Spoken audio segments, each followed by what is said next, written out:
بسم الله الرحمن الرحيم. السلام عليكم ورحمة الله وبركاته. متابعيني وحبايب قلبي، ازيكم؟ عاملين ايه رأيكم بقى في البتنجان المخلل الجميل؟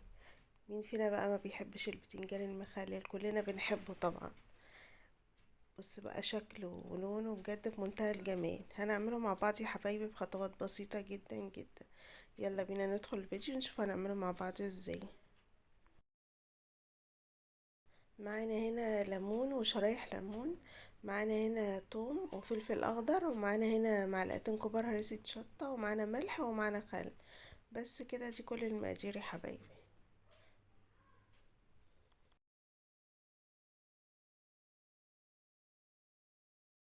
وهننزل في الكبة بالليمون والفلفل والثوم، وهننزل كده بمعلقتين كبار هريسة شطة، وده بقى ايه السر بقى في تخليل البتنجان. وهننزل كده بالملح وبالخل. التتبيلة بقت جاهزة معانا.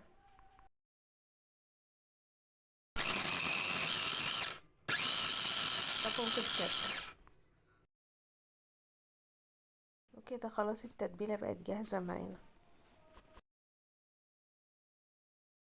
ومعانا البتنجان بتاعنا، هناخده كده على النار، ونبتدي بقى نسلقه مع بعض.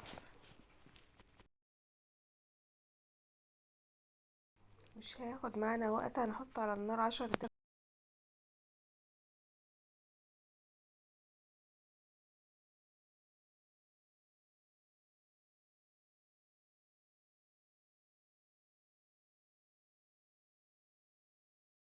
من الناحيتين. وبصوا خلاص، هو ما بياخدش معانا اكتر من كده، هي دوبك بس هنجسه كده هنلاقيه استوى خلاص.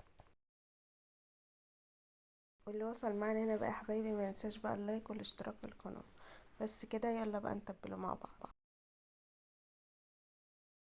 هنبتدي بقى نحشي البتنجان بتاعنا ونحدقه كده. بصوا بقى التتبيله ريحتها بجد تحفه. هيقعد بقى معاكم في التلاجة مدة طويلة، ممكن معاكم يقعد شهر او شهرين كمان. وهننزل بقى بالفلفل كده من على الوش يا حبايبي.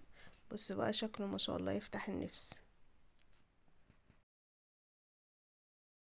معانا من التتبيلة هننزل كده بمية السلق، ودي المية بقى اللي هتحفظ لنا بقى المخلل بتاعنا. هننزل بقى بالخلطة كلها كده على الوش، التتبيلة الجميلة دي. وبس كده.